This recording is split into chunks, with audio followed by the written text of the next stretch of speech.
As a longtime member of this community, I am so delighted to see people come together to try to change the narrative in our community and make it work for all people. I was very moved and touched by a lot of the people who spoke on the unity and spoke on, who spoke very, very boldly about their faith in the Lord Jesus Christ.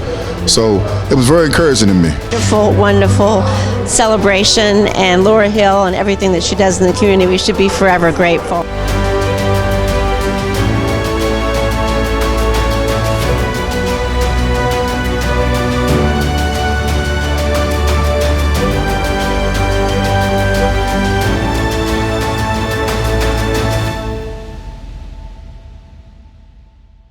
And for discussing how we heal from the impact of racism. And we are really excited because this event for us started in 2020. We had our very first National Day of Racial Healing observance. It was a potluck dinner. About 12 people showed up, including me and the leaders. So we've come a long way. Since 2019, when we started, we were looking for a way to foster racial healing and reconciliation at the birthplace of America. Jamestown, Williamsburg, and Yorktown. And we found an organization called Coming to the Table, and they had chapters nationwide, but they didn't have one here in the historic Triangle. The closest one was in Richmond, and we felt that there needed to be one here. If there was one any place else, there needed to be here. Because it was here in this historic Triangle region where the seeds of racial division were planted more than 400 years ago. Our goal was to uproot those seeds that have sprouted and have kept us divided, and to plant seeds of racial healing and reconciliation. So we started in 2019. We'd have, once a month, we would have a dinner, and we would just sit down and have dialogue, and we would talk about racial issues and what was going on in the community. And 2020 for us was a year of challenges. We had our very first National Day of Racial Healing, but 3 weeks after that, my husband passed. He went into cardiac arrest, and he was our first donor. He had a heart for healing and bringing people together. And we had to make a decision. Was this dream for racial healing and reconciliation at the birthplace of America, was it going to die with him? Or were we going to shoulder on? 2 weeks after he passed, we had scheduled our very first Black History Month program. We were working with James City County Parks and Recreation on an event, and we moved forward. In March, the coronavirus pandemic came and shut everything down. So we had to get a Zoom account. We had to start meeting virtually. And then in April and May, we had to deal with the murders of Ahmaud Arbery, George Floyd, and Breonna Taylor. And it sparked, as we all know, a time of racial unrest. There were monuments being torn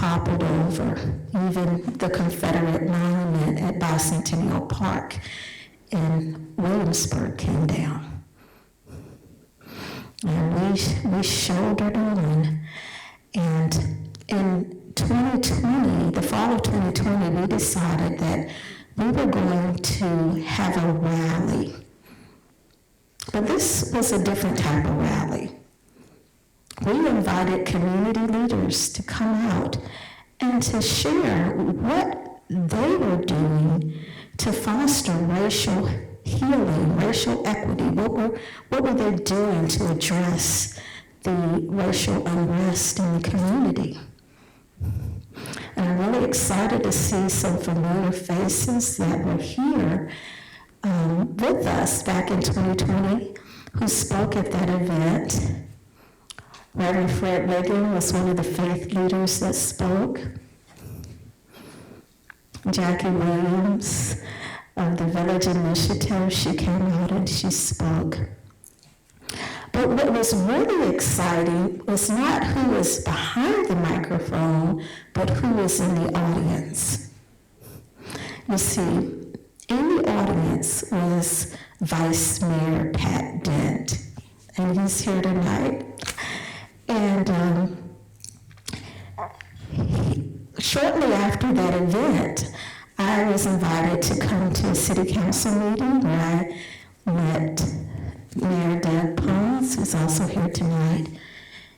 And we started relationship building. We started meeting with Fred Wiggin, who was also one of our coming to the table leaders.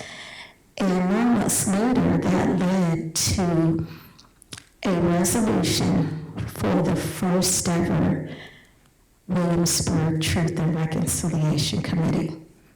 Now that might not sound like a big deal, but when you consider that Williamsburg started in 1699, and this was the first ever Truth and Reconciliation Committee.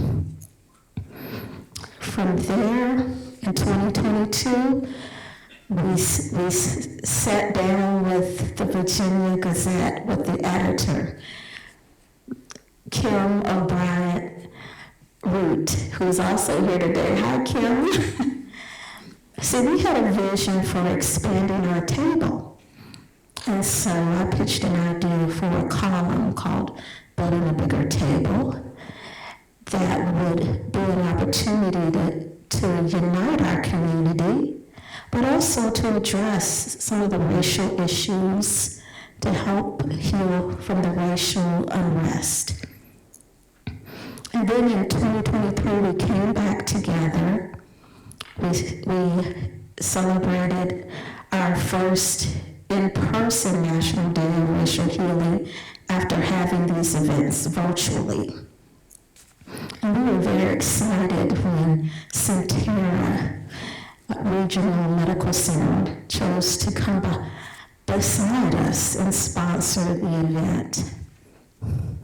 It was so meaningful for me on multiple levels. One, because, and you might not know this, but my husband passed at Centera Regional Medical Center. So to have you guys involved in helping us to advance our mission is so important. Also, we continue to move forward. We started a nonprofit organization called the Virginia Racial Healing Institute, and we met with the Coming to the Table leaders to bring Coming to the Table under the Virginia Racial Institute as one of our programs. We're so excited about 2024 because after working with Centera Health, after working with the Virginia Gazette, partnering with these organizations, with the city of Williamsburg, and also I don't want to forget Kate Slevin and the Williamsburg Community Foundation, who also partnered with us on sponsoring one of our events. But we get a call from Dr. Maury Wolf, Ted Maury Wolf. He's here tonight. He's with the College of Lady Mary. and they decided they wanted to offer us a research intern. And so we met with them, and he said, which one do you want? We had 2 interviews. We said, we'll take both of them. We'll take them both. And he said, sure, you got it. You asked for it, you got it. So we're excited about working with the College of William and Mary, and we're excited about the new initiatives that we're starting in the community. We love our baby boomers and millennials, but we're looking at some initiatives to attract a younger audience. We're trying to get some Generation Z, and we're trying to reach younger people because research shows that children start having racial preferences in kindergarten. So by the time they're in high school and in college and they're adults, those preferences for some of them have caused them to form racial biases. So we're excited about the new initiatives that we have going on. Very excited about the group of people who came alongside me. They're serving as our board members. They've been with us since 2019. And you're going to get a chance to meet them and hear some of their stories about the impact that this organization has had on them. But enough of our story. It's special to me because I never really shared, some of this personal information. But we're going to hear from our very own Miss Juneteenth, Virginia, Miss Sunshine Huggins. Stand up, Sunshine. She went to Philadelphia and was crowned Miss Juneteenth USA. So we are so excited. Not only is she going to share her journey to becoming Miss Juneteenth, but she's also going to bless us with some musical selections. And we're also going to award and announce our Table Builder Award winners. This is something we started in 2023 to recognize organizations that are working collaboratively. They're committed to truth-telling. They're committed to uncovering history. And they're just committed to this community and community building. So we want to recognize them. We want to say, we see you. So we found a way to do that through the Table Builders Award. And I just want to acknowledge some of our inaugural award winners who are with us today. The winner for the Outstanding Business is here, Ms. Tawana Golson. Stand up, Tawana.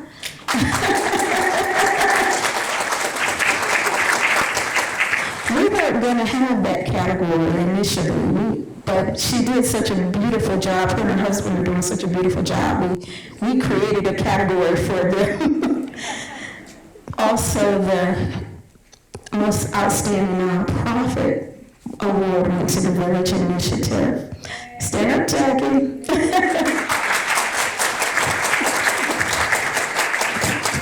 For their commitment to elevating the descendant community through their local Black Histories Project.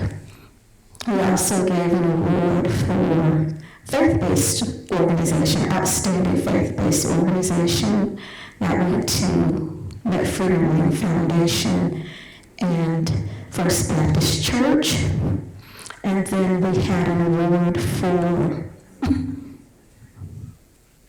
what's the fourth one? Nonprofit government agency. And that was a no-brainer. That award went to the city of Williamsburg for the Truth and Reconciliation Committee. So we decided to make that an annual event, and we're going to find out who the 2024 award winners are. But first, I'd like to introduce you to our beautiful Mistress of Ceremonies, Rebecca Parson. Come on up, Rebecca. Give her a hand. We need to give Rebecca grace tonight. This is her first time serving as Mistress of Ceremony. Usually it's Kim Hunley. Kim is Williamsburg, James City County School Board member, so she's at a school board meeting tonight. And I have served as Mistress of Ceremony, but I told Becky I'm going to sit down and enjoy this. So it's time for you to rise to the occasion. It's time for you to sit down. Okay. All right. Well, thank you again, and we're excited and happy to have you. Thank you so much. So yeah, she's telling me I've got big shoes to fill. Thanks. Well, I wanted us to share a little bit about the impact. And so what I wanted to share is, in my time with Coming to the Table and the Virginia Racial Healing Institute, I have noticed and been impacted by the power of conversation. That's been it. She talks, and when she introduces me often, it's about how I came to learn. Well, in my case, I had to learn and unlearn and relearn, like so many of us, right? So it takes courage. It's a brave conversation. Sometimes we call it an uncomfortable conversation. But you know, it happened to be two people who had a conversation that started the whole Coming to the Table organization. Two people talked, and two people listened, and healing happened. It was just two people who had a conversation. In the book, Not So Black and White, the invitation to faith and frank conversations about race. And we had the book authors come, and we had a conversation, had a book discussion, and some of you had actually participated in that. But it was a conversation where two people talked and two people listened, and healing happened. And so I invite you today, tonight, you've got people at your table. There's time for connection and conversation, and who knows what's going to happen. So let's get busy, all right? So the first thing we want to do, I'd like to introduce Ruth Larson, and then after that, Miss Juneteenth Sunshine Huggins is going to play music for us. And I'll have a more formal introduction for Sunshine later, after the refreshments. We're just going to let her music speak. After Ruth reads the proclamation, we'll reflect.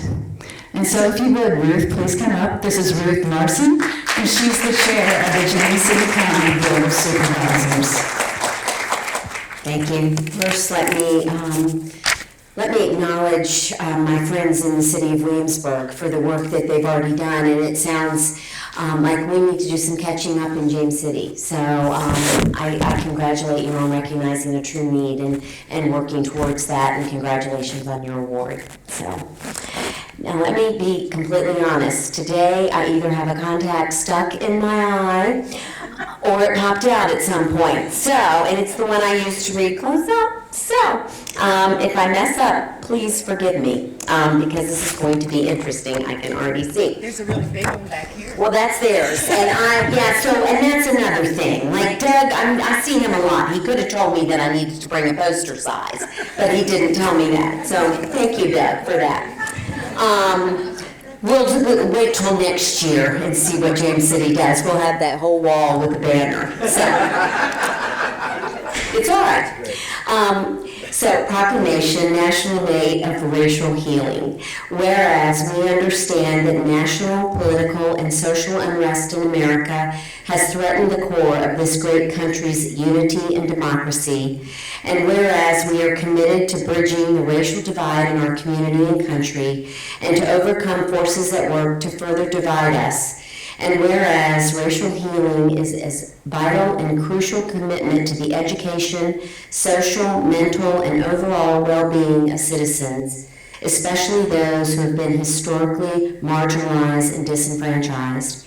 And whereas it is our duty to protect the citizens of this county and maintain communities in which all people have equal access to resources and opportunities to thrive and succeed.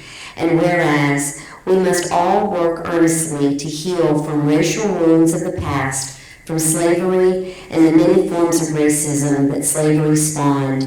And whereas each of us has the ability to make changes in our thinking and behavior that could have substantial impact upon the historic Triangle region and help to establish it as a national leader in racial healing and transformation. And whereas if we commit to truth-telling, reconciliation, and racial healing, we can bring about transformation that will propel this county forward as a unified force where racism, racial biases, and injustices will become a thing of the past, and where liberty and justice for all is more than an ideal, it is a lived experience. Now there be it resolved that I, Chairman of the Board of Supervisors of James City County, Virginia, do hereby proclaim January 16, 2024 as National Day of Racial Healing in James City County, and encourage all citizens to pursue racial healing, racial justice, and reconciliation by reaffirming the principles of equality and inclusion, in witness whereof I hereunto set my hand and cause the seal of the County of James City, Virginia to be affixed this 9th day of January 2024.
Beautiful. So we're talking about conversations, and you know what? Some of the best conversations take place when we're eating. And so now it's time for the refreshment part of this evening, and we'd like to let you go back to the back and fill up your plates and come back. I'll bring you back in about 20 minutes, and we'll continue on with the program.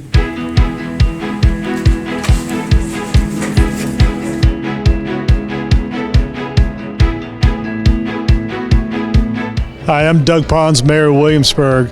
Events like this, opportunities like this to participate with folks like Laura Hill and coming to the table are so extremely important for all of us so that we understand the broader picture of racial equity, racial healing, telling the truth, making this a greater community for all of us. Good evening. I'm Dr. Jade Ranger. This is my handsome husband, Dr. Henry Ranger. She said it, not me. And we are here today just so incredibly thankful and humbled to be the recipients as it relates to the Business Award. This is truly a really touching award for us to, I think, be honored for, and mainly because we always talk about making a difference outside of or beyond the counter. And so I think I neglected to mention that we're from the Prescription Shop, which is a locally owned pharmacy. We co-own it together, and we opened 5 years ago in March of 2019. And so just to be able to say that we have made such a major impact in our community outside of the four walls of our pharmacy means so much to us, and to be honored by our community in this way, we're so grateful, especially to Laura Hill and the Coming to the Table organization. So we're just so thankful and honored to be here. Yes. I'm Reverend Lisa Green from St. Martin's Episcopal Church, and I'm just thrilled to be honored in this way. Racial healing is the heart of St. Martin's mission from the beginning. We were founded 60 years ago, just a few weeks after the March on Washington. And so we wanted to be at a church that was open to all people, where people could worship together. And we've lived that out, imperfectly over the years, but it's still our dream. And it's just, I'm so honored to be part of a community where racial healing is something that we can work on together, whether we're a faith community or nonprofit, business, government agency. It's going to take all of us to continue that work. And so I'm just so grateful for the witness of the Virginia Racial Healing Institute and for all the ways that they're leading us in that effort. Hello, my name is Steve Prince, and I'm the Director of Engagement and Distinguished Artist in Residence at the Muscarella Museum at William & Mary University, and I'm deeply honored to receive this award. And I'm a person who does not work for awards, but I'm grateful that to be recognized. And in this recognition, I'm able to just continue to be inspired to do this work out in the community to affect lives and to affect generations. How you doing? Ronaldo Randall with Real People Educating Others. PJ Piggott with Real People Educating Others. And we're so pleased to be here. We're excited to be one of the nominees that are going to be awarded tonight. Just exciting to be in a room full of people that we have followed, trendsetters, table builders. I think we're winning the Table Builder Award this evening for our nonprofit organization. And just what they're doing in this area to be the second annual event to bring so many people together that are about serving the community and reconciliation for the things that happened in the past, and an effort and really a charge to move towards the future together as a community is just really outstanding. So it's our pleasure to be here. I know Pete wants to say a couple of words about how he feels about this opportunity for us to receive an award from so many people we honor and respect. Awesome. Well, again, thank you. This is a huge honor to receive this award. Also, it's just a huge honor to be able to receive this award the day after Dr. King Day. So that's huge right there, because we understand his foundation and everything that he laid down, and also the message that he wanted to share with the world and the nation. And we're just looking to do our part and just paving the way and paying it forward to anybody that we can. And there's a lot of work still to be done, and we're still out there looking to just get it done every day, every second, every minute. So again, thank you for this honor, and we definitely will not only cherish it, but really just be humble about it as in receiving it as well. So thank you. Thank you again. I think racial healing is just crucial for our culture, for our society, that we need to bring all the races together, because really we're just one blood and we should be acting like it. And there's a lot of healing and reconciliation that needs to take place to get where we need to get. And we're making progress, but there's still a long ways to go. And this is a great way to get people together, because for racial healing to take place, you need trust. And for trust, you need relationships. And for relationships, you need conversations. And this is a great place, because this is a place we can have conversations to build those relationships, to build that trust, to see the change we need. Hard to know where to start. there's just so much divisiveness in our world and in our society that every time we get a chance to come together from all sides and try and make our world better, we have to do it. Actually, this is my second time coming. I brought my daughter this time because I need her to understand what's going on and how we're making plans to mend it and fix it and how she can be a part of it. I wanted to go ahead and get started. But I also wanted to let you know that we're going to have to-go boxes at the end. And so you're welcome to pile up any of the leftovers that you see and take them home with you, but continue to go ahead and eat. And now I want to introduce our guest and feature speaker, Sunshine Huggins.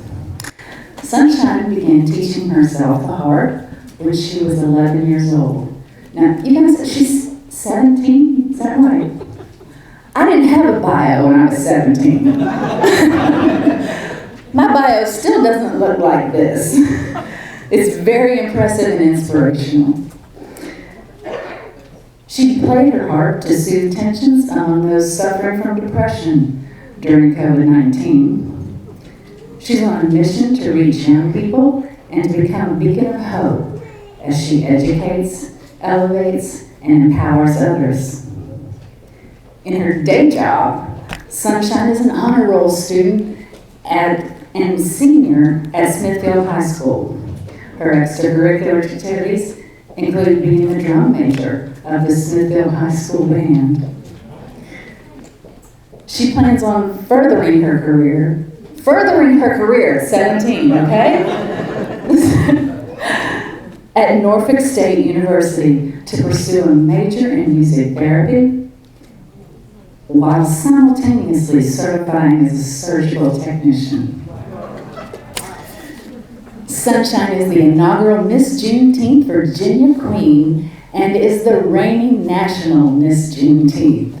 She's active within the Hampton Roads community, and her life's motto is, "I am the product of my ancestors' wildest dreams."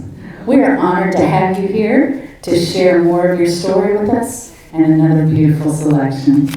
Welcome.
Hello? No? Yeah? How you turn it on? Oh, I got it. You got it. Hi guys. Okay. I hope you like that. It's a song. Okay. This one's called Embracing Our Past and Healing Our Future. Ladies and gentlemen, esteemed guests and fellow advocates of racial healing. My name is Sunshine Huggins, the reigning Miss Juneteenth USA and the inaugural Virginia Queen. I am here to speak to you about the racial importance, relevance of Juneteenth in racial healing. First, I would like to briefly touch on the significance of Juneteenth. I am honored and truly humbled to represent a legacy that intertwines deeply with the very fabric of our nation, history, and especially here in Virginia, since we all know this is the birthplace of Juneteenth and the freedom of our nation. Juneteenth is not just merely a date, it is the epitome of a long struggle for freedom and a human dignity. Juneteenth symbolizes the day when the last enslaved African Americans in Texas learned of their freedom after the Emancipation Proclamation. A momentous occasion that came 2 years later after Emancipation Proclamation. But let's not forget, the journey to this day began in places like Virginia, a state pivotal to the story of us. Virginia's history marked by both the shadows of enslavement and the light of emancipation. This plays a crucial role in understanding the full spectrum of the African American experience. Celebrating Juneteenth thus becomes an act of honoring our collective past and Virginia's significant role in shaping the narrative of freedom and resistance in America. As I stand here as a symbol of the symbolic day, heavy on symbolic, the symbolic holiday that is Juneteenth of freedom, for many enslaved African Americans, my path to becoming Miss Juneteenth Virginia and then on to the national title was not just a decision. It was a part of this journey was my participation in the hashtag Defy the Odds mentorship program, an integral commitment of the pageant. The mentorship program complement of the pageant didn't just prepare me for the crown, it prepared me for a lifetime of advocacy and leadership. During my mentorship workshops by Miss Ebony, I immersed myself in the study of Juneteenth origins and the significance of the events, not merely about learning dates and events, it was about understanding the depth and the struggle and the resilience of those that were on those ships, all my African American brothers and sisters. I developed into Virginia's crucial role in this journey, acknowledgements the state's unique place in the border narrative of emancipation. It was a very long learning journey, but thanks to my director, I learned a lot about not taking things for granted.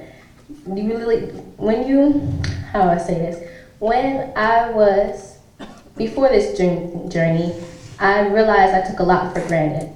And I'll never do that again after learning so much of my history that I didn't know before coming into this pageant.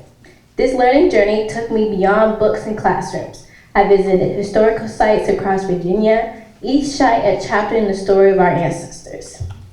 These visits provided me with a concrete foundation and understanding of our past, enabled me to share with others not only the story of Juneteenth, but the very soul of our fight for freedom. Moving forward, I know that was a lot, Juneteenth and racial healing serve as the profound connectors between our past and our powerful symbols of the journey towards racial healing. This day symbolizes of the journey towards racial healing, also serves as a beacon of hope for future where freedom and equality are not just ideas, but lived in realities through everyone. The link between Juneteenth and racial healing are very deeply rooted in the collective memory and experience of the African American community.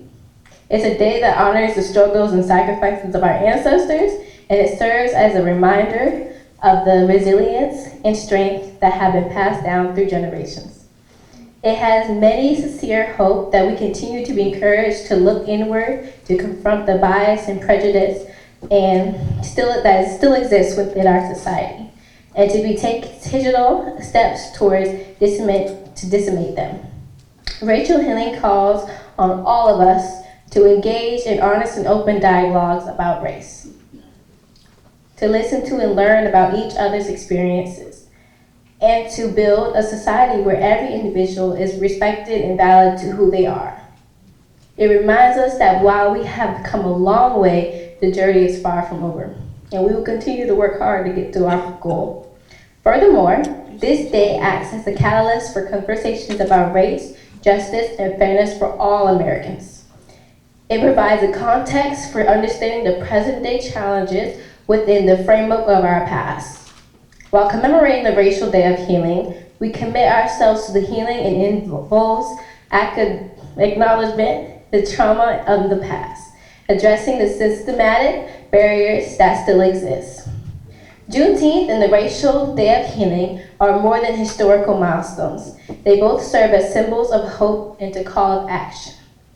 It serves an open invitation of each of us to play a part on the ongoing work of racial healing, to bridge the gaps that divide us and build a future that honors the true essence of freedom and equality that this day presents. For clarity, racial healing is not just a matter of rectifying past wrongs. It's about forging a future where every person can reach full potential, unhampered by the burdens of prejudice and discrimination. It's vital because it touches every part of our society, from education to healthcare, from economic opportunities to criminal justice. Racial healing means acknowledging the deep wounds inflicted by racism and working tirelessly to mend this. It involves confronting uncomfortable truths, dismantling stereotypes, and building bridges of understanding and empathy. This healing is essential for health and well-being for our entire nation. It fosters an environment where diversity is celebrated, where different prejudices are valued, and where everyone feels a sense of belonging. It's about creating a legacy for future generations, a legacy where the color of one's skin is not a barrier, success but a testament to the richness of our collective human tapestry. Racial healing is a path of a society where the promise of equality and justice for all is not just a dream, but it is a reality. With that being said, the National Day of Racial Healing is a clarion call for communities to come together in solidarity and purpose. It's a day for reflection, conversation, and action. Observing this day is crucial because it provides a dedicated moment for us to collectively pause, assess, and recommit to the journey of healing and understanding. On this day, we are reminded that the task of racial healing is not the responsibility of a group or another, but a shared endeavor that requires the involvement of every community member. It's a time for stories to be shared, for histories, or academic acknowledgement, and for bounds to be strengthened. It's an opportunity for communities to showcase their commitment to creating an inclusive society where every voice is heard and valued. In bringing people together, the National Day of Racial Healing is a powerful reminder that our diversity is our strength. It serves as a platform to celebrate our shared humanity, to learn from our differences, and to work towards a future where everyone can thrive without the shadows of racial injustice. As we observe this day, let us commit to being agents of change in our communities, to being a part of the solution, and to working together to press towards healing and unity. As we reflect on emancipation and the Juneteenth represents, our conversation naturally expands to the present, to the observation system still in place today. While the chains of physical slavery were broken, the remnants of oppression persist in various forms, from systematic racism to astronomical disparities. Healing from this requires manufactured approach. In my opinion, I think it must first begin with acknowledgement. We must recognize and understand these systematic issues, not just in historical context, but in their modern incarcerations. This acknowledgement isn't just about seeing the problem. It's about seeing it, doing something about it, accepting it, and responsibly we all share it to address it. Second, I believe that the education plays a crucial role. Just as I learned about our past through the hashtag Defy the Odds membership program, we must educate our communities about systematic issues. To include their not pause, where they begin, and ultimately what they have evolved to. Education empowers individuals with knowledge, and knowledge is power. Finally, I feel that healing is a community effort. It requires dialogue, sometimes difficult, often uncomfortable, but always necessary. It's also listening to each other's experiences, understanding the impact of oppression, and working together to create a society where everyone, regardless of that background, can thrive. Lastly, sorry, I know this is long, I wanted to touch on the Miss Juneteenth Virginia program, because that's what I'm a part of, and our community youth. This Miss Juneteenth Virginia program stands on a pivotal platform for our youth, a guide of light across the Commonwealth of Virginia. As a program steeped in hope and rich with inspiration, Virginia program participants are not only taught about the profound depth of our culture and history, but also enlightened with a strong sense of identity and pride, as you can tell. The Legacy Pageant is so much more than just gowns and crowns. It is a journey that goes far beyond the surface of pageantry. It is a journey that is proudly, unapologetically provided a profound education experience, a celebration of African American culture, and a bold statement of self-worth. As I stand before you today, as the inaugural Miss Juneteenth Virginia and the reigning 2024 Miss Juneteenth USA, I wanted to express that the Miss Juneteenth Legacy Program, at its very once, is a movement that proposes us towards a future where every young person is fully categorized in its inheritance value. It is a movement that enlightens Virginia's youth about the origins of Juneteenth and the pivotal role that Virginia has played in the story of us. Most empowers young people and recognizes their strength and the power of their own voices. In conclusion, as we unite in the spirit of this gathering, let us affirm that the path to racial healing is an enduring one. It is a path paved with need for patience, the need for deeper understanding, and most importantly, the need for us to join hands in collective action. As we march forward, let us knit together the fabric of our shared history with the enduring threads of empathy, with the binding threads of love, and with the resilient threads of unity. Let us commit to tomorrow, where the echoes of ancestors' dreams are the realities of every young person across America. Let us pledge to make every day a day of racial healing, until the narrative of racial disparity is one for the history books, and our tapestry fully reflects on the beauty of diversity through Virginia and the nation. Thank you.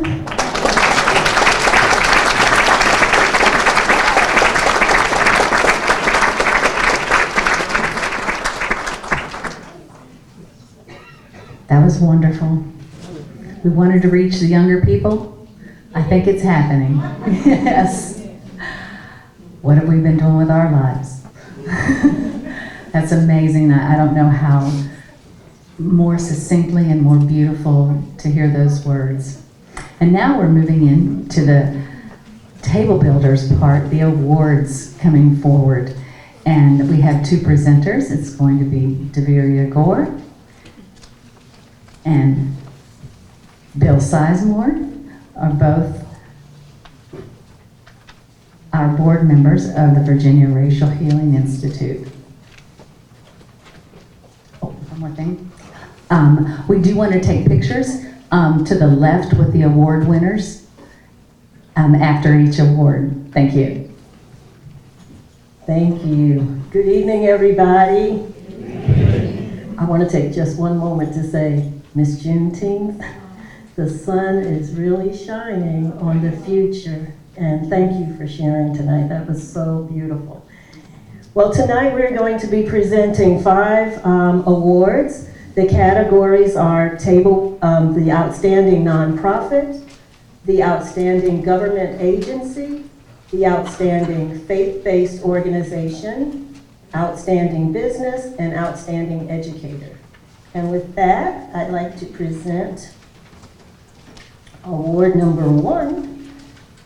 This is presented to the Real People Educating Others, in recognition of your commitment to providing outstanding educational and mentoring programs for Greater Williamsburg's youth. Would you please come forward, Reneldo Randall and Purcell Higgins.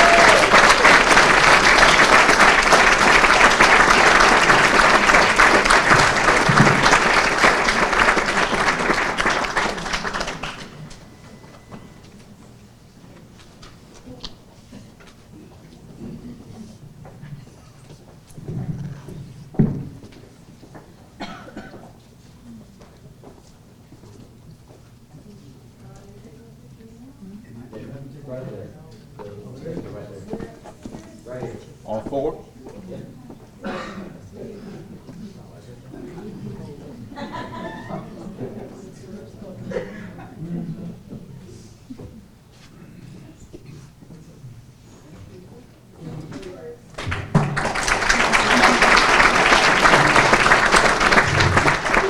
Speech. I did. So first of all, thank you. We like to say it takes many hands make light work, and so we have our many hands in the building. So I want to just pay some homage to Brandy Etter, Eric Stone. If y'all can stand up, Delicia Black, and what's Jackie Bridgeport, who's already standing. So these are board members and members of our team. So a lot of times you hear me and PJ's names called, but actually it's the whole team, right? So we also like to say teamwork makes the dream work. And so we would like to thank everybody in the building, because we see a lot of faces that have supported us financially, supported us by being present, supported us by clapping in the background, praying for us. And so we ask that you would continue to support us. If you need to know how to support us financially, go to our website. Thank you.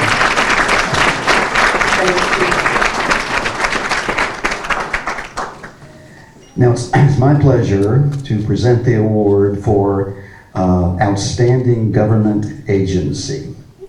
The award is given this year in honor of our awardees' commitment to truth-telling by funding the African American Heritage Trail to provide students, community members, and tourists the opportunity to learn about the contributions that African Americans have made to the city of Williamsburg. For the second straight year, Williamsburg City Council is the winner, and we have Mayor Doug Pons and Vice Mayor Pat Dent to accept their award.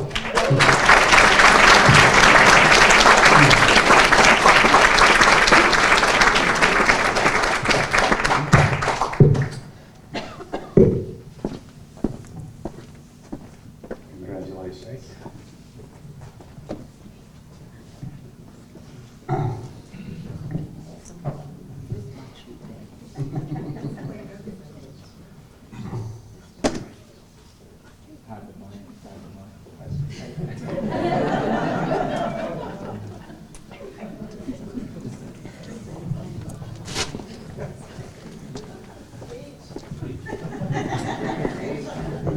I'll just say a few words. Well, on behalf of all City Council, thank you for recognizing this work.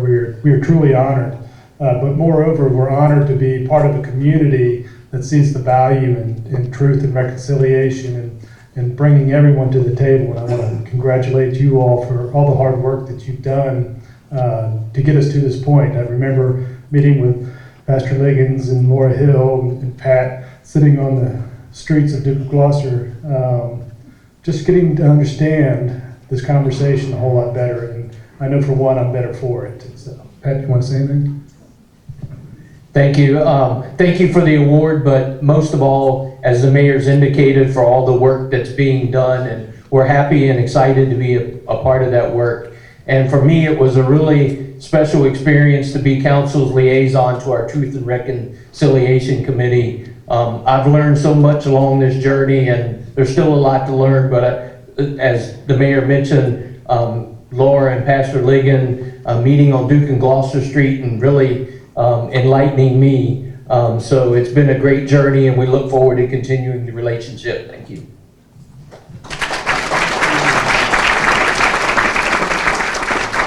Thank you.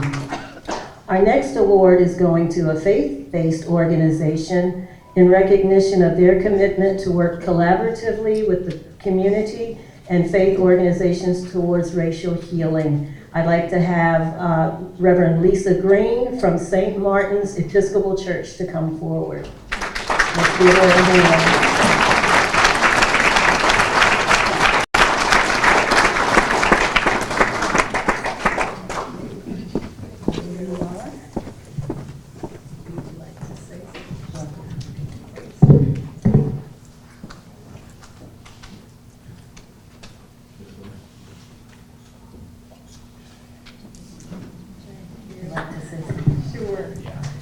Thank you. I brought our forever deacon, Darlene Jackson, up with me today to emphasize how shared this award is, not only with all the people of St. Martin's, but with our predecessors.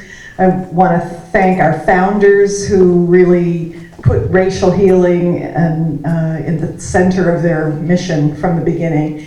And since we were founded just a few weeks, our first service was just a few weeks after the March on Washington in 1963. I like to think, even though we're named for St. Martin of Tours, that our founders welcomed the chance to share that namesake with the Reverend Dr. Martin Luther King as well. He gives us, a vision to live into that we're continuing to try to do to this day. Thanks to all my predecessors as rectors of St. Martin's, and also all the lay leaders who have worked tirelessly in this mission. I can't really think of an award that would be more welcome or meaningful than this, and I want to thank the Virginia Racial Healing Institute and Laura, all of you for your work. I'm so proud to be part of a community where faith-based organizations and nonprofits and businesses and government agencies can work together to make the world a better place. So, thank you so much.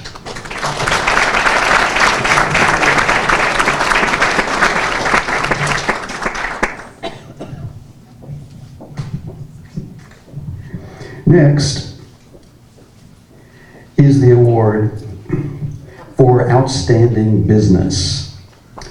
And it's given in recognition of this company's commitment to the care and well-being of the Williamsburg community by providing outstanding pharmaceutical services. The winner is The Prescription Shop. Henry and Jay Wendy.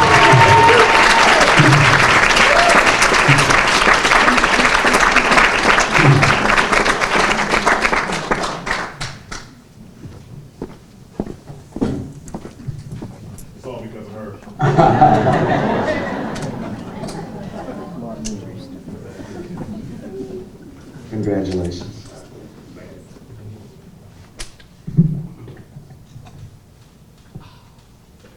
Down here, no.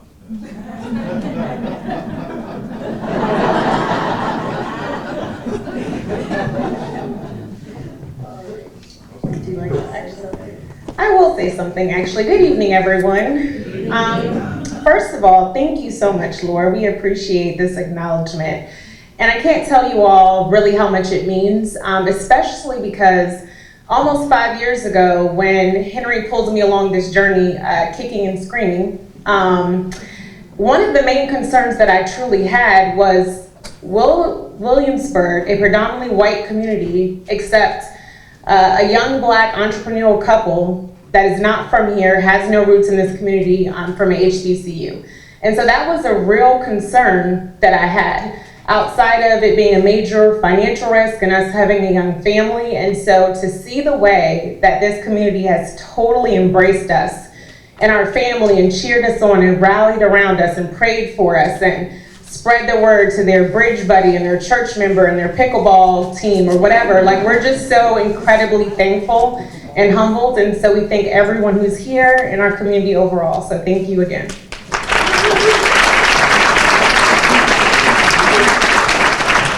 And just to add to that, she's obviously the spokesman for the group, spokeswoman for the group, but something amongst the two of us, we always say that we have an audience of one, and that's our Lord and Savior, Jesus Christ. So as long as we're doing what we're doing and making him proud, all of the different acknowledgements and awards, it's just icing on the cake. So thank you, Laura.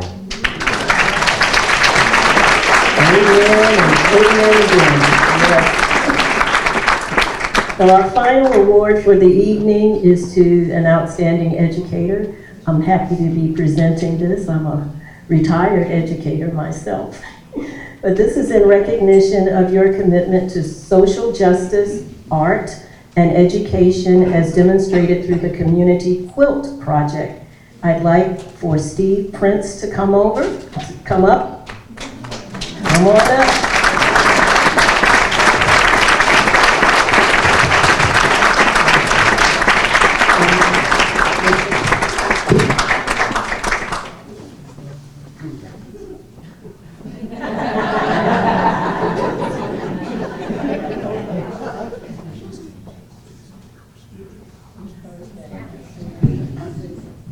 Absolutely. I'd first like to give honor to God, the Father, the Son, and the Holy Spirit, and each and every one of us is covered under His blood. So grateful and humbled to receive this award. All of us that do this kind of work, none of us do it for awards. We do it because we truly believe in the gifts that we've been given, that were not just for us, but it's for the community. It's for something that's bigger than the self. I'm a humble kid that grew up in New Orleans, Louisiana. And there, at the age of 5, I decided to be an artist. I grew up in a little shotgun house on Allen Street for about 5 years. And on my 5th year, my dad had a whole series of encyclopedias across the shelves. And as a 5-year-old, I went over and I pulled one of the books off the shelf. I leafed through the book. And I got to the middle of it, and something took my breath away. And it was an image by Michelangelo, and it was an image of the Sistine Chapel. I was so smitten by the image that I tore it out of the book, carefully. It didn't cockle back in there. And I had that page, and I got myself a piece of white paper, and I got a pencil, and I got down on my belly on the hardwood floors in New Orleans, and I began to draw. And I was trying my best to copy this image by Michelangelo. And over my shoulder, a voice came, and it said, "Ooh, Steve, what? I'm gonna tell Mama on you. What? You tore that out the encyclopedia?" "No, I didn't. No, I didn't." I did. I got to school and I stood before the children there, and the teachers will always say, "Stand up, tell us your name, and tell us what you want to be when you grow up." And I stood up in front of the kids and before the teachers, I said, "My name is Steve Prince, and I want to be like Michelangelo."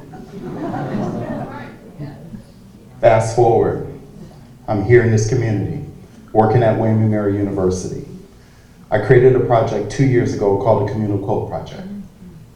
The project, again, started off with humble means because it started with fabric pieces that came from people in the community, and it came from fabric glue and scissors. And I've invited people to tables very similar to what we sit in this room, and I told them in the whole curriculum based on the 5 C's. The first C is concept, which is your story. The second C is composition. How do you put it together? How do you arrange it upon the piece of fabric? The third C is color. And I go through teaching of the primary, the secondary, the tertiary colors. The fourth C is contrast, how to make things stand out or not. And the last one is creation. And I've worked with over 3,000 people in these past 2 years, the youngest being 5, the oldest being 100. I've worked in pretty much all the elementary, middle, high schools in this community. And I stand here inviting you to reach out to me because I would love to come and do this workshop with you, which is 100% free. What's most important is not the artistic project that we make. What's most important is the gathering of us together and sharing of our stories. Because our stories, well, they shape us. Our stories draw us closer together. Our stories break down barriers. That's the power of your story. So I leave you lastly. I'm never going to become Michelangelo. Quite frankly, I don't want to be. My name is Steve Prince, and I'm enough.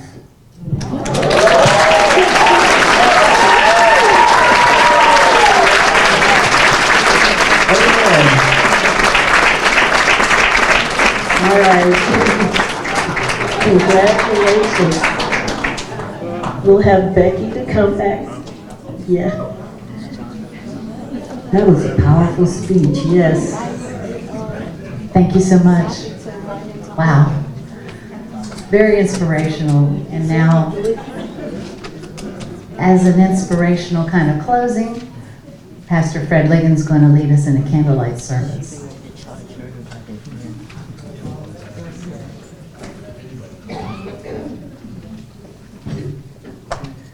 Now, I don't know why I have to follow Steve Prince. Brother, come on now. But here we are. As cliche as it may be, when I think of this weekend and I think of this gathering, I do think of the Reverend Dr. Martin Luther King Jr.'s words, who said, "We are tied together in the single garment of destiny, caught in an inescapable network of mutuality, and whatever affects one directly affects all indirectly. I can never be what I ought to be unless you are what you ought to be." Together tonight, we symbolize our commitment to carry on the work of racial justice and healing by the lighting of candles and the sounding of alarms to remind us it is that urgent. See, I can make this happen. We can work this out. So tonight, we're going to just push through that. Each one of us hold a candle in our hands, so I'm going to invite you to grab that candle. And when we hold that candle in our hands, we remember that there is something we can do. We can open our eyes to see, our mind to reimagine, our ears to listen deeply to the stories told and untold, and our hearts to feel with the conviction and empathetic love required to make right what racial injustice and harms have made wrong. We can open our hands to help carry the burden by walking together. And if we do not know what to do but want to do something more than just hold a candle, which we should, we can get involved in the organizations that are celebrated here tonight and represented in this room. Francis of Assisi once said, "All the darkness in the world cannot extinguish the light of a single candle," and he is right. There is no such thing as a dark switch, only a light switch. Tonight, commit to turning on yours, even if it is a dimmer switch.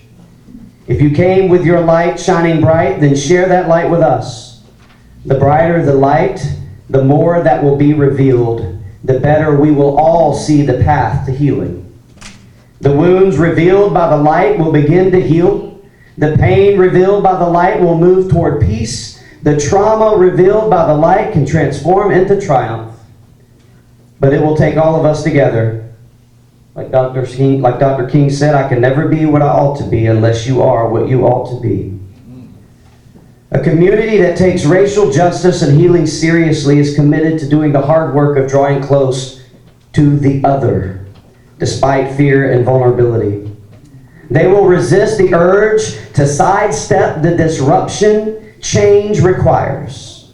Instead, they will step forward into the trenches of injustice and join together in the struggle for dignity, worth, and empowerment. They will tell the truth and live the truth they tell, because they understand what it takes to repair, recover, and reconcile. And above all, they hold on to the belief that only God has the authority to divine who they are and assign them the tasks they must complete. That becomes their joy. And since this all comes from God, it cannot be negotiated by the world, because what the world did not give, the world cannot take away. So let us stay the course. And as an expression of this commitment, let us light our candles and hold them brightly. And let us turn to our neighbor. Let us turn around and look at the room and see the light that is represented here tonight. And let us pray. Lord God of heaven and earth, you are our rock of ages and firm foundation. You are our divine liberator and creator. You are the maker of all things, the maker of all people, the maker of all bodies and all skin.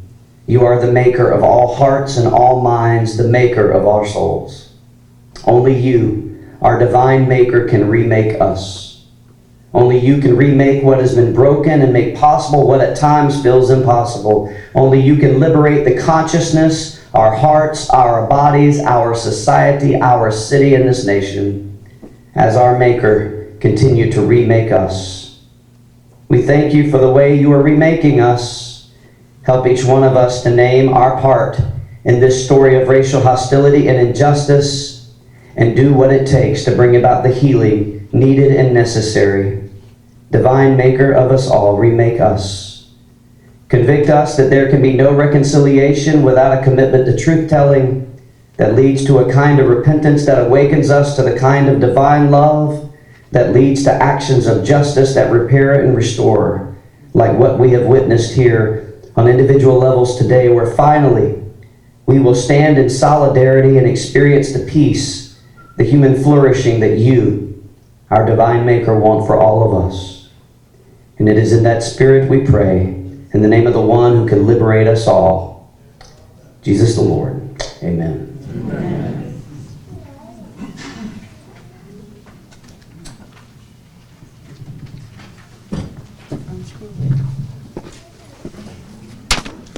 Thank you. If we can turn the lights back on. Or should we have this closing like this? Well, we're going to end as we have begun with hearing from our fearless leader, wonderful inspiration, Ms. Laura Hill.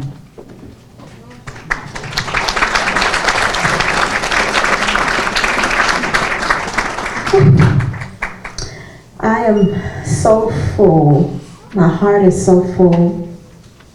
As I was sitting here listening, learning the sharing of the stories, it was so beautiful. And I thought about the cold winter night 4 years ago when about a dozen people had a potluck dinner in the multi-purpose area of a church to observe the National Day of Racial Healing. I don't think we ever imagined this, what we just shared tonight. There's so many special people in this room, people who have been an inspiration to me, and people who I've worked alongside. There's one more person I'd like to honor, and she traveled all the way from Gloucester, Virginia, to be here with us. And I just want to, if I had an award for who came the furthest, I would give it to Cecile Stokes. Stand up. I call her Mother Stokes. Stand up, Mother Stokes.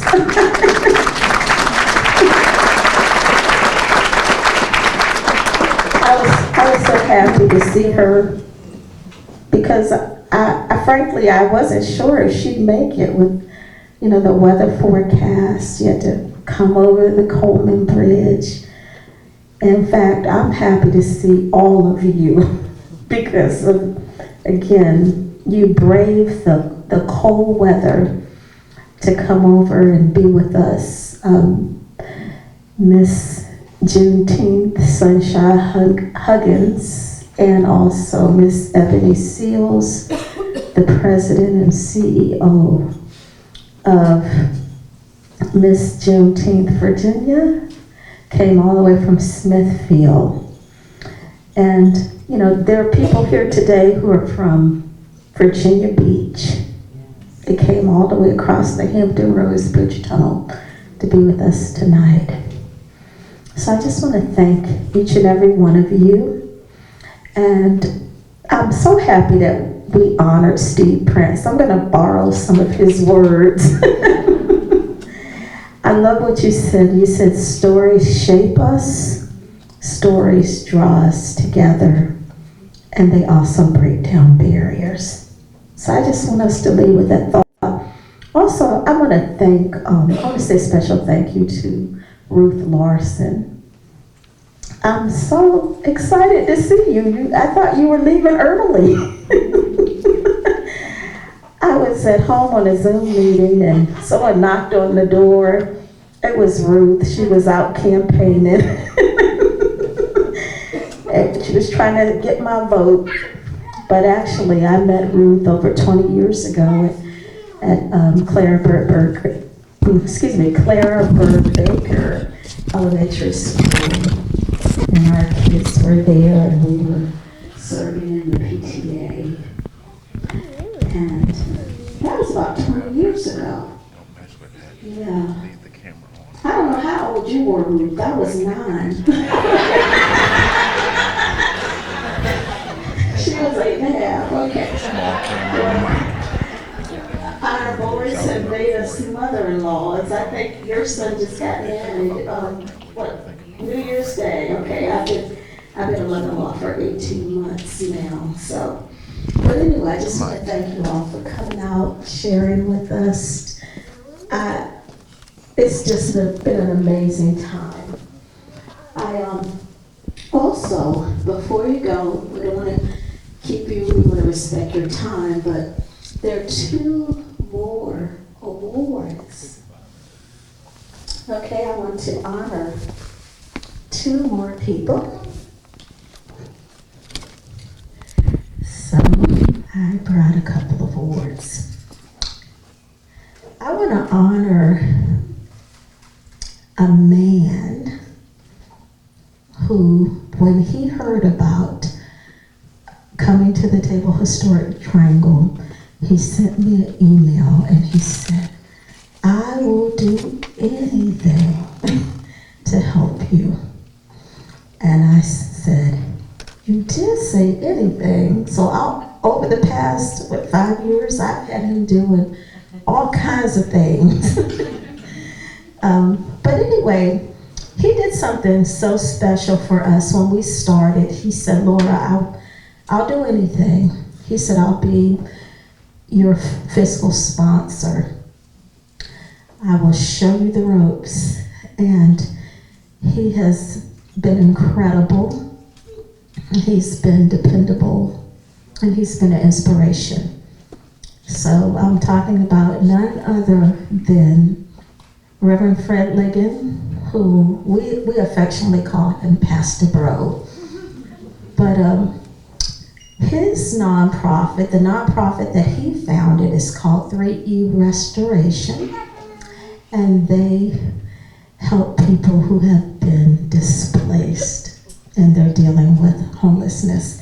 They celebrated their 10th anniversary. So we have a silver platter for you. Happy 10th anniversary, 3E Restoration. You're welcome. And then last but not least,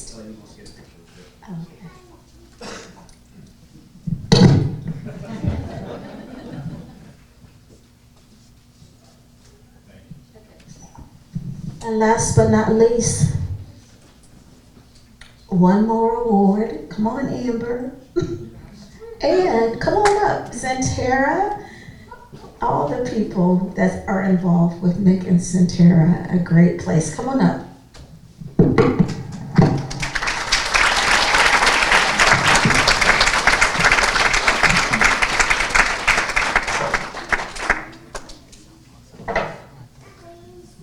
I just want to thank you for all that you have done and all that you're doing to support us.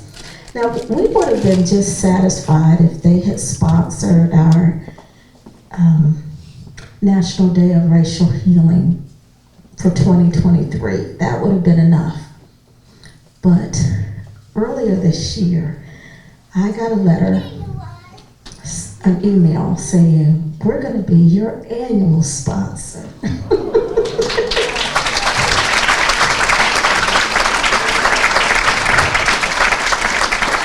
We're going to sponsor events and programs that you're doing. You see, we don't charge a fee for our programs and community events.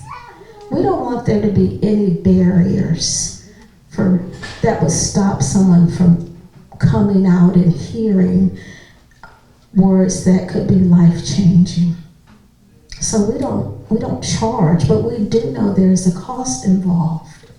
So it's so special when we have organizations like Centera and Amber who are committed to the well-being of the community. And they understand that being healthy also involves being mentally healthy and addressing issues like racial trauma and the impact of racism. So I am just so thankful that you are partnering and working alongside us. We couldn't have found a better partner. And this is for you. Speech.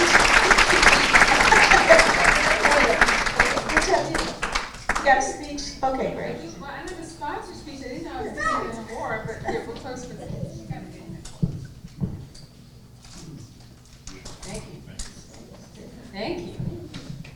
Well, thank you. Did not anticipate that component. So Centera Health, exists because of our community, and we know that 80% of healthcare actually doesn't happen in the hospital, but it lives where you work, it lives where you study, where you worship, where you play. And our commitment to building healthy, sustainable communities resulted in more than $260 million being donated and dedicated to this cause last year. Centera Williamsburg alone will allocate more than $800,000 in grant money directly into Williamsburg in 2024. And we recognize that a big part of healthcare has to focus on equity and the elimination of all healthcare disparities. I was very fortunate to be able to connect with the community's leaders focused on equity early on in my position so that I got a true understanding of the needs of our communities. And I'm grateful for the collaboration, the partnership, the crucial conversations, and the generous gift of time and resources from many people here this evening in this room, actually. Our team members have learned and invited in leaders like Laura Hill, who came to speak to our Diversity and Inclusion Committee, Jeanette Weaver, who shared the history of the people of Williamsburg, Fred Ligon, who I promptly pulled in on our board in a moment of weakness, so thank you, Fred, for joining our board. And Lawrence Golson, president of the NAACP, and his wife Tawana Golson, who's here this evening, who just came to our hospital for Martin Luther King Day and did an exercise with our team members. But all of these people are experts at having thoughtful, crucial conversations that spark just the right interest and engagement that makes people think and makes people change their minds. Centera Williamsburg has made a commitment to erase disparities in outcomes that we see in our community by partnering in meaningful ways with organizations just like this one that have a deeper reach into the communities that need the help the most. We are learning, we are intentional, we are committed, and we will continue to invite you to our table. There will always be a seat for you, and thank you for inviting us to your table. And I have one more important question this evening, and this is on behalf of our Chief Nursing Officer, Donna Wilmoth, and our Chief Medical Officer, Dr. Cornelius Powell. Sunshine, when you graduate, we really could use another great surgical technician, so don't forget your friends at Centera. Thank you.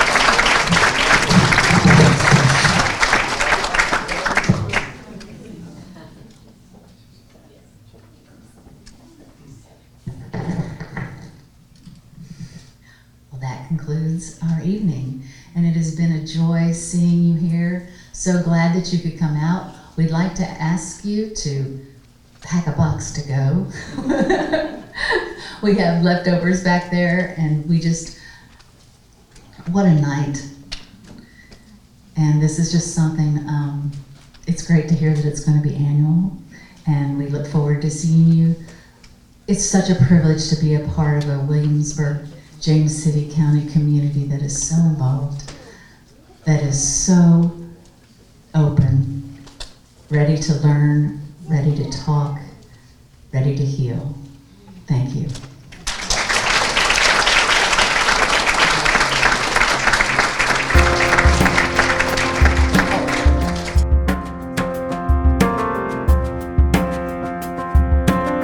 Well, I think it gives everyone who is here tonight hope when we come to an event where we see people coming together and talking about racial justice and all of the inequities that we have to really face as a community and do something about. And I think we are very committed to doing that. And when we're here, we are reminded of how many good people are committed to racial justice and to making our community what it is capable of becoming. Thank you. And for me, I am so glad that the Virginia Racial Institute has decided to create this big table for everybody from local government all the way down to me as a business owner, for us to have a safe place to come and share and to give back to the community and focus on how we can make our community better and how we can have those tough and those hard conversations. I am just leaving this program. It was absolutely awesome. It's wonderful to see the African American people who are working in this community, giving back to this community, and being recognized. I hope this activity and this organization continues in their efforts, and I pray God's blessing upon Sister Hill. Thank you very much, and God bless. Hi, my name is Brandy Etter. Tonight was the first night that we were able to fellowship, and we appreciate the award for Real People Educating Others, and we'll continue to support and promote racial healing amongst the community in Williamsburg. It was a great event. Thank you. Very nice event for tonight. I thought tonight's gathering was just amazing. It was really great to see so many amazing community organizations come together and celebrate this work, this important work of racial healing in Williamsburg. So I'm really hopeful. It was just a kind of amazing and surprising, way to celebrate this work. So yeah, it's just really encouraging. And it was a great presentation. I enjoyed it all. Everything was wonderful. To hear Miss Juneteenth play the harp was really exciting, and to know that she taught herself how to do it is even more exciting. Thank you all for tonight. It was wonderful.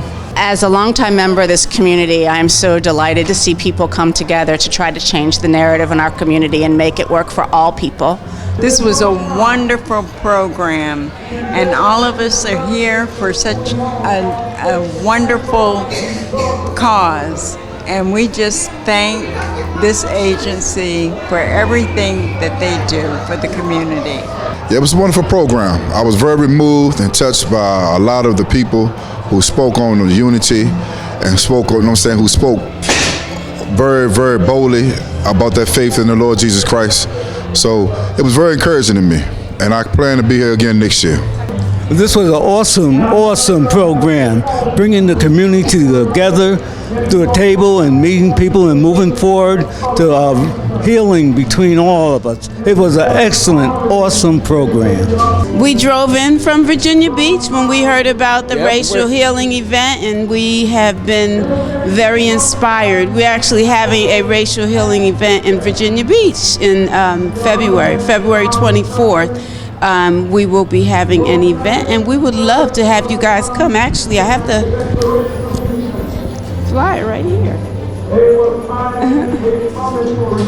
So I'm sure we'll be back again. We enjoyed ourselves, really and this is a Wonderful. good thing. Yes. Hi, my name's Melinda Morgan. I'm in the community, and this is my second time that I've come, and it's a wonderful, wonderful celebration, and Laura Hill and everything that she does in the community. We should be forever grateful. Thank you. I am so appreciative to have been here this evening. I always learn something, and I always am so grateful for opportunities to learn, and I just want to thank them for putting this on, and I look forward to learning more in the future. So great job.